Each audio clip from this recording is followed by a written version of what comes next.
call this hype because it's an idea that is simpatico in principle, but doesn't survive when faced with the hard reality of commercial development. What I did in my book was not to, I think it was one of the first books to take an objective view. I don't have any horses in this race. I want to help people by telling them how to improve their software process. And in particular, given that there's been so much buzz around Agile methods, to help them choose between what's good and what's not good for them. So now I would love to hear you talk about these 9 things where you've said that they are the hype of Agile, starting with pair programming. Because I don't think many companies have actually instituted this rule, or even if they did, they didn't keep it for very long for the very reason that no company wants to pay twice as much in salaries by having twice as many programmers. So here the economic constraints step in very quickly. There's like 2.5 million papers on this topic, measuring the results of pair programming versus non-pair programming, and the results actually are very inconclusive. I mean, no credible evidence, sorry, that there's a major improvement. Still, of course, it's a good idea if used sparingly. Yeah. So I guess what we're practicing is not really pair programming in the sense of developing ordinary code and simply having a sounding board. It's more like combination of expertise, or it's getting closer to mentoring in some cases.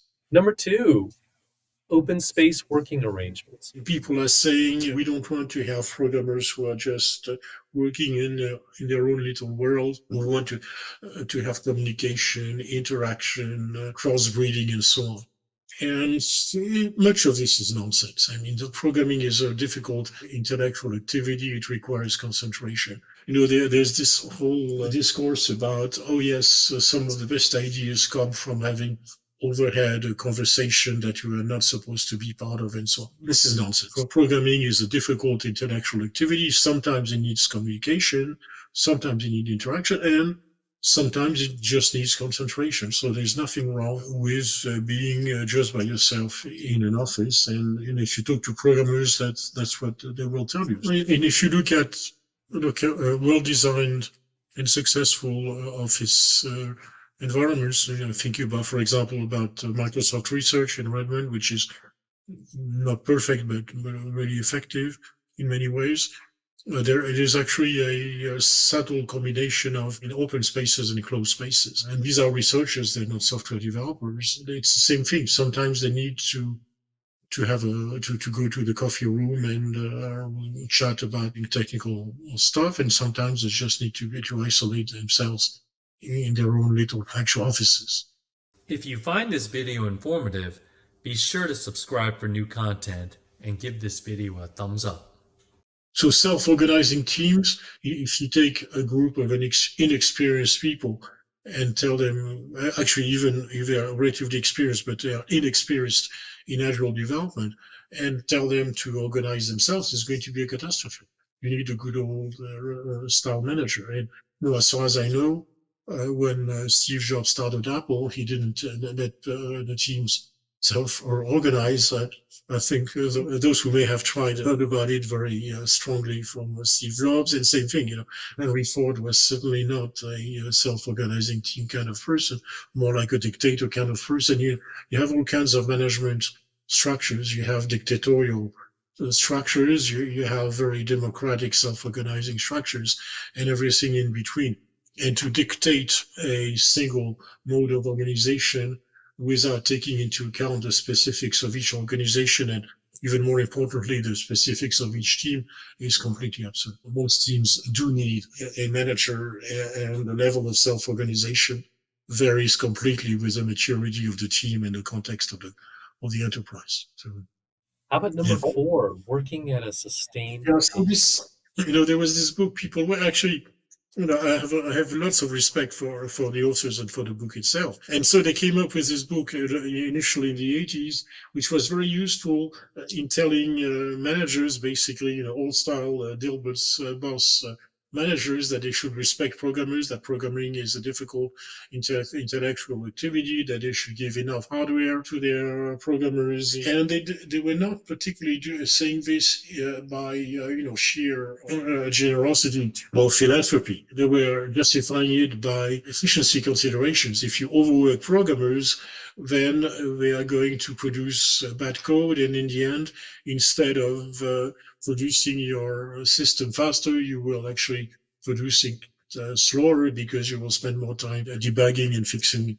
So I call this hype because it's an idea that is nice and pleasant, simpatico in principle, but which that doesn't survive very long when faced with the hard reality of commercial development. How about number 5, producing minimal functionality? You see Microsoft Word or Adobe Acrobat, and you see all these functions and think, who would ever want to use this? So you feel that there are far too many features, and that software should be leaner and more focused on the essential functions. But again, that makes no sense in practice because it's hardly the case that Microsoft or Adobe or anyone else puts in features just for the sake of it or just to satisfy the ego of some developer. It's just not the way it works in industry. Companies put features into products because some customer, typically some important customer, wants them, so they may need them to win a request for proposal from the Department of Defense. So it's one of the boxes to take, or they may need them because Boeing says we're going to go to the competition unless you put in this or that feature. I mean, this is the way features get into products. The notion of featureism doesn't really exist in practice. I'm not saying that it never happens, but it seldom happens. It's marginal. Features are in products because some customers want them. So what's for me a useless vanity function to you, something essential to your job. Number 6 is kind of different. It's gimmicks. It's pointless to engage in the planning game, which I'm not going to detail now. But various people propose various estimates of how much a certain function, a certain user story, for example, will require. Is it going to be 1 day, 2 days, 3 days, and so on? And then someone came in and said, well, the difference between 2 days and 3 days is not significant. So instead of using the integers, 1, 2, 3, 4, 5, and so on, let's use the Fibonacci sequence because it works quickly. So, I mean, it's fun. It's really fun. And he talks about it himself, right? So it's not like, so these look, we're talking about serious engineering, and those kinds of gimmicks don't go anywhere. How about number 7? So it's supposed to be a Texas story where the pig and the chicken are discussing about having starting a business together, and the chicken says, "Oh, we could produce ham and egg omelets," and the pig says, "Well, I don't think it's a good idea because you would be just involved, but I would be committed." So I mean, it's Texas humor, right? In daily meetings, for example, the members can talk and the observers can only listen. Okay, but again, it's a small thing, it's a gimmick, and the distinction between members and observers is not always that clear. And observers can be, for example, very experienced software developers who are not directly important stakeholders in the project at hand, but they might have very interesting wisdom to contribute. So in the end, it's not even true. It's not even beneficial.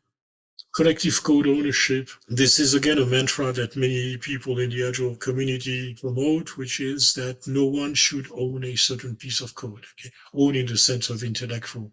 Mostly I've seen individual code ownership, and I think it has a lot going for it because you have people who really feel responsible for the integrity and the consistency of individual elements, individual modules of a system. Otherwise, if there's really collective ownership, there is actually a tendency to go against point 5, that is to say, to add and add and add at the expense of consistency. I mean, if you have collective code ownership, then you lose that because everyone has a different idea. So collective code ownership, it's kind of this in the spirit of extreme programming of saying we're the programmers, we know the real stuff. These Gilberts, pointy-haired boss, they don't know anything about anything. So instead of having them assign piece of each module to someone, let's all own it together, because collectively we have the self-organizing team, we have the collective wisdom. But in practice, it's very detrimental to one of the key qualities of software, which is consistency of every single element.